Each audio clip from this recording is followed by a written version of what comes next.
Hello, this is S.K. Williams, and today I would like to talk to you about monarchy. More precisely, I would like to talk to you concerning monarchism, and one of the common criticisms I hear about monarchy, or rather, one of the ways in which I can see it approached both in the real world and in fiction, and both regarding historical examples and regarding, of course, the fictional characters. And in some rare instances these days, given that we live in a world of democracy, sometimes we see it in the contemporary world. And it's something that I find hypocritical, but I will explain why in a moment. It may not seem so hypocritical on the surface, but I guarantee you it is. For my purposes, I am going to invent a fictional scenario from a fictional nation with a fictional king, though, simply so I don't have to be bogged down in details with people arguing over specific political situations. In this case, the nation I'm discussing does not really exist, and neither does its king. In fact, they don't even exist outside of this video, since, well, I completely made them up for this video, and if I use it again afterward, this is its actual origins. So let's look at the kingdom of Veritonia. The king of Veritonia has been caught committing crimes. The king of Veritonia has been accepting bribes, having government agencies look into political rivals to find dirt on them for personal gain. He has been embezzling money from the taxpayers, and he has been engaged in other similar corrupt things. I'm not going to go so far as to make him the stereotypical tyrant king who is stripping people of their rights and freedoms and throwing people in jail for being the wrong religion and whatnot. I'm just going to make him essentially a greedy bastard who wants money and who wants to get rid of political opponents by digging up dirt, so that he's a bit more like Donald Trump is being presented in the news these days. But he's not Donald Trump. He is still a unique individual king. What's interesting about this king is this. Should this be presented to an audience, or if we allow for the conceit that this is a real king and real kingdom and are responding to it, many would argue that this is a perfect example of why monarchy is a bad form of government. They will note that the king is corrupt, and that there was no way of making a non-corrupt leader take office, since instead of the leader getting there by his merits, he's only there because daddy was king. He inherited it. He didn't get there because he earned it, he just inherited it, and it's a stupid system. He isn't duly elected by the people either, and thus isn't accountable to them. The people surely wouldn't have elected a criminal, and as a consequence, cries would come out to remove the king from his position, but more than that, to abolish the monarchy altogether. Monarchy has been proven to be corrupt, the king has been corrupt, the king is a criminal, monarchs can't be trusted, let's have a republic instead. The problem I have with this argument may not be obvious, but I do have one, and that is this. Because King, let's call him John, was a corrupt and evil king, he serves as an exemplar, or as an example of why kings in general cannot be trusted, and why monarchy is a bad form of government. Not only should King John be removed from the throne, but the throne itself should be removed. The crown should be destroyed. We should have a government of, for, and by the people, in which we, the people, are in charge, not some king to which we bow to. As is clearly evident, you cannot trust monarchy to free us from corruption. The problem with this argument is twofold. The first argument is that you are assuming that if you remove the king from power and replace him with another king, that the follow-up king would be just as likely to be corrupt, that there is something inherent in monarchy that makes them corrupt. And just because one man was corrupt, or even several if you point to them, does not necessarily mean that kings would be corrupt by definition. And I already know that power is a corrupting thing. Power corrupts, and absolute power corrupts absolutely. And no one has absolute power like a king, since, unlike a president, there are no limits on a king's power. Or at least we are told that. In reality, most kings were not absolute monarchs and couldn't do everything they wanted, and the idea that the difference between a king and a president is the absolute power a king has isn't necessarily true. Just as it is not really necessarily true that a republic has an advantage over a monarchy in that if you get a bad leader, then the election cycle can get rid of him, or if he's really bad, a system is in place to remove a president from power through impeachment.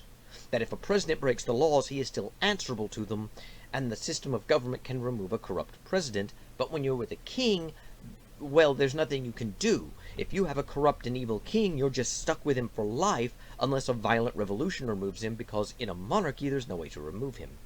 The truth is, having a republican form of government doesn't guarantee that there is a legal mechanism for removing a corrupt president. The fact that many, or perhaps most, republics in the modern world have such mechanisms in law doesn't prove that, by definition, having an elected president means you have that. In fact, there are republics that don't, and I'm not just talking about tin-plated republics that are really monarchies and not republics like North Korea, or at least that's what they're called. Places where they call their leader president, but he's really a king. I'm talking about countries that we don't typically think of in those terms, like Mexico. The Mexican Constitution grants the president near dictatorial powers, and there's very little you can do to remove him. The one saving grace is the president is forced to step down after 10 years of service and cannot run for a second term. But the president can basically do what he wants during his term of office. And there are other countries like that. Countries that aren't simply dictatorships, at least not by the modern world's general understanding of them, but that nonetheless do not have legal mechanisms to remove a corrupt president, or at least have very weak ones. And it equally isn't true that if your leader is a hereditary monarch rather than an elected leader, then by definition there will not be a legal mechanism to remove him should that become necessary through corruption. The idea that you cannot have a system of impeaching a king like you would the President of the United States should he do something wrong, because by definition you can't do that to kings, isn't really something that is true. If you really think about it logically, why can't you institute such a system? But even if you grant that you could, which of course you should, because there's nothing that would actually stop it, the argument would still go that, well, the king was corrupt. Doesn't that prove monarchy is a bad system? Shouldn't we replace this corrupt system of monarchy with a republic? And my answer to that is this. Was the system of monarchy corrupt, or was the man corrupt? Even though I've already admitted the truth that power is corrupting, I don't really believe it. Power is not inherently corrupting. And ultimately, a king does not necessarily have more power than a president. You can limit the power of a king, and a president can have near unlimited power. There really isn't much difference, except, at least in the way we use the terms generally, a king inherits his position and a president is elected. The truth of the matter is, there is no reason for me to think that the system of monarchy inherently breeds corruption and thus needs to be abolished in favor of a republic, especially since it's a well-known fact that elected officials are not pure as the driven snow and have gotten into their own problems. Now, you could argue, yes, but look at the impeachment hearings of Donald Trump. If he did something wrong, we can remove him from power, which brings me back to the original case, though. And what you're overlooking if you make that argument is that this isn't about a single president. It's about a system. If the American electoral system allowed a corrupt man like Donald Trump, if you believe him to be guilty, or Barack Obama, or anyone else you hold to be corrupt, then it's not really true that the system protects us from such corruption. Now, you may argue that the system has safeguards in place, that unlike a monarchy, it's about accountability, but those are just shallow words. In practice, political leaders can and often are corrupt, even if they are elected by we the people, to represent our interests and speak for us. The idea that having an elected president is better because it would be less corrupt just doesn't seem supported. Now, one could argue that we should just look at history. There have been far more bad kings than good, and a lot of kings are corrupt, and a relatively few presidents have been, but is that really true? And the truth is, it's not. Virtually every president of the United States has had some level of corruption, and even if most of them weren't, if you look outside of the US, you can easily find corrupt presidents to be the norm. And if you think it's unfair to look outside of the US, keep in mind that people who make the anti-monarchist arguments don't limit themselves to Britain, but will also look to France, or Germany, or Spain, or the Tsars of Russia, leaving me with the position that I have to defend all monarchs throughout all of history if I'm going to defend monarchy as an institution, but they only have to limit themselves to American politics, and that's rather unfair, especially since we are now judging things based upon different times, cultures, and positions. What one culture finds acceptable, another may find corrupt, for example. The truth of the matter, though, is this. I simply don't see any reason to think that a monarchy is going to be inherently more corruptive on the man who holds the position of king, whereas a republic is less corruptive.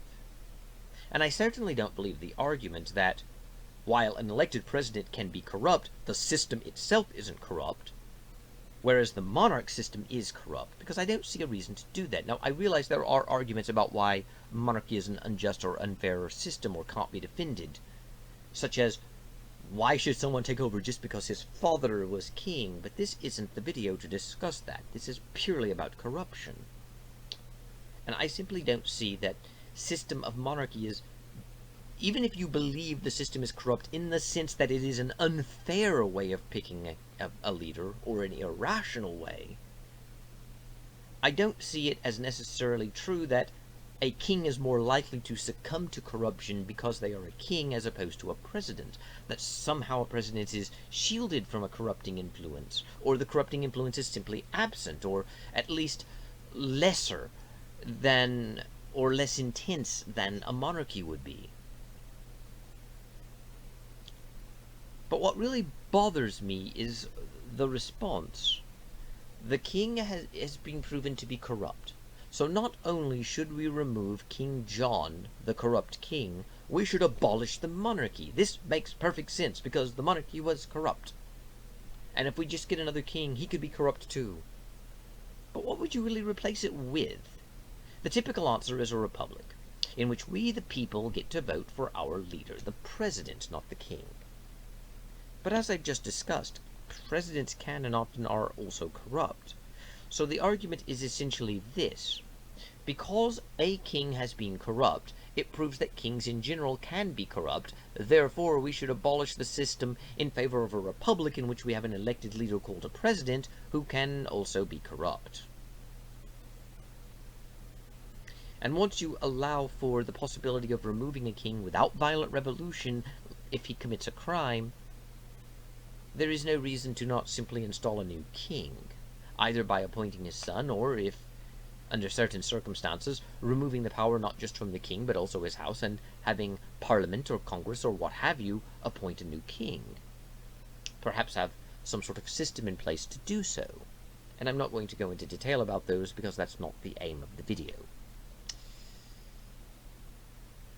The simple truth of the matter is, we would never argue that if President Jones of the Republic of Veritas was corrupt, that we should abolish the Republican form of government and institute a monarchy. We would never argue that the corruption of one president proves that presidents in general are corrupt, or that the system of presidents is inherently corrupting. We would never argue that the corruption of a president means that we should abolish the presidency. We would never argue that the corruption of the presidency means we should have a monarchy, and yet we do the opposite. We say that the corruption of a king means kings in general can't be trusted and they should be abolished, and I've never really believed that was a particularly rational argument. And yet it is a rather common one that ties into an overall theme that I've been talking about quite often on this channel, and that is that people seem blind to their own hypocrisies at times. It seems to me that people are so used to democracy as a default form of government that they are willing to give it more of a benefit of a doubt and don't realize they've embraced a double standard or how inconsistent the logic is.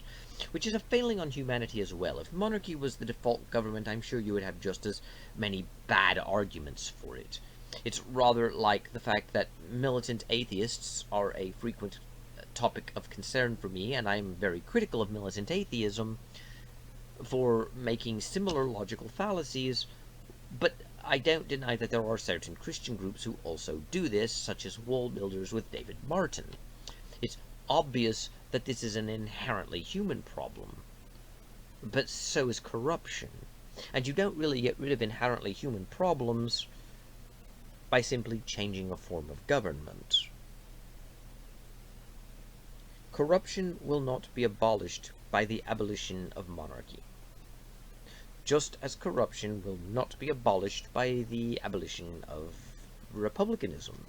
That is simply not how the world works. Man is a corrupt animal. Man, according to most Christian traditions, man has a corrupt nature, and whether or not you find that insulting doesn't matter. What matters is we have seen corruption through all of human history. So why would we assume that just changing how our leaders are appointed would somehow make it better? But we do assume that. We assume that if we could just get the political system right, the world would be a utopia. But is the main problem really with the political system? I'm not saying a political system can't improve or hinder the social development, or in any way help social problems. But the way I see it, it is quite secondary, and even a less than ideal political system would not prevent a utopia from developing if the people acted in such a way as to make angels jealous. No. While I do myself advocate for monarchy as a solution to certain social problems that we face, the ultimate problem with things like corruption lie not in the form of government we have chosen to organize our societies. It lies in us. We are capable of malice. We are capable of hatred. We are capable of corruption. In short, we are capable of evil. And it doesn't matter if we elect a president or kneel to a hereditary monarch. Corruption is in the hearts of men, and both presidents and kings are men. And don't take that as a feminist endorsement. Women are just as capable of corruption. I'm using this in a generalized sense. Thank you, Internet, for making me have to clarify something that should be obvious. I do believe that the form of government we choose does, however, impact moral ideas and values and how society works. I do believe that the form of government we choose can hinder or promote moral conduct. But I do not believe it is the highest of the influences upon us, and I certainly don't think it is the only one.